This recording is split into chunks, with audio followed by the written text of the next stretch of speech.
Le second ouvrage, qui est à ce moment-là un ouvrage individuel, personnel, a pour titre « Citadins et développement des campagnes au Cameroun ». Cet ouvrage apparu en 2003, bien entendu, aux éditions L'Harmattan. Alors, il traite de la thématique de l'élite urbaine et de la logique du terroir. Car en Afrique, les migrants ruraux qui ont séjourné en ville et qui continuent à y séjourner mènent un certain nombre d'initiatives dans les campagnes, qui sont les campagnes d'origine ou des campagnes, si vous voulez, d'origine de leur, par exemple, campagne quand ce sont des personnes mariées. Ces initiatives sont très variées. Elles vont de l'aide que les ruraux émigrés en ville, donc citadins, néo-citadins, apportent aux parents restés au village, jusqu'aux investissements, si vous voulez, productifs, par exemple des plantations agricoles ou encore des maisons de commerce, en passant par des œuvres collectives de bienfaisance comme les écoles, les centres de santé ou encore les points de distribution d'eau potable. Il faut dire que ces initiatives ne sont pas des initiatives philanthropiques et qu'elles sont des arrières, si vous voulez, qu'elles ont des fondements, qui sont parfois des fondements, par exemple, économiques, bien entendu.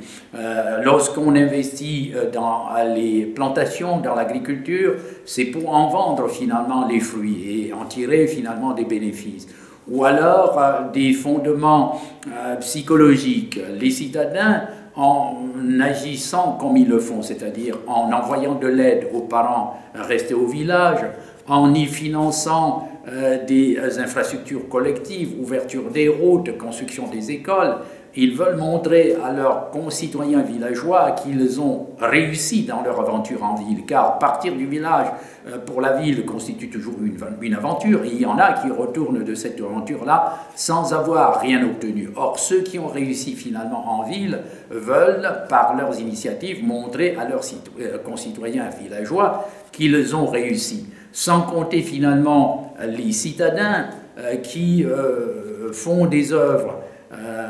de bienfaisance en campagne parce qu'ils veulent montrer à leurs concitoyens leur civisme politique. Hein, ils savent qu'un jour ou l'autre, ils auront à solliciter les suffrages en tant qu'élus des campagnes, et donc ils leur montrent que de toute façon, avant même de solliciter leurs fantas, qu'ils sont capables d'œuvres de bienfaisance, d'œuvres charitables. On a attiré l'attention des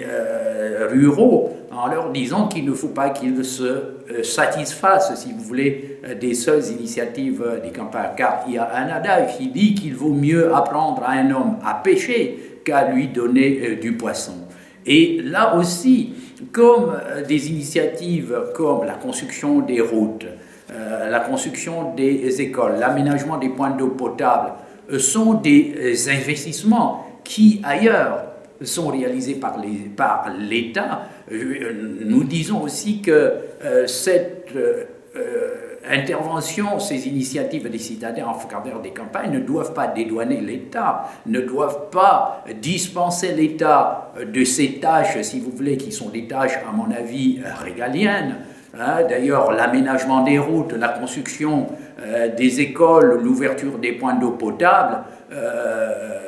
exige finalement des sommes considérables, des sommes que finalement ne peuvent pas supporter les seuls citadins,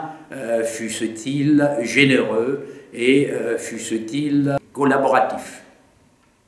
Il est vrai que les villes concentrent de plus en plus la plus grande partie de la population camerounaise, mais de là, si vous voulez, à concentrer tous les investissements dans les centres urbains, il y a là un pas qu'il ne faut vraiment pas franchir, et il faut reconnaître qu'une bonne partie de la richesse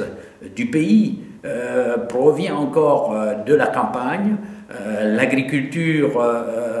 commerciale, les cultures d'exportation comme le cacao, le café ou le coton dans la partie nord du pays, et puis il y a le bois de la forêt, sans compter les ressources minières et minérales dont on n'arrête pas de découvrir des réserves dans le pays. Donc l'État a intérêt à ouvrir des routes, des voies de communication dans les campagnes, à installer un certain nombre d'aménagements collectifs, ne serait-ce que pour retenir la population dans la campagne et réduire l'exode rural.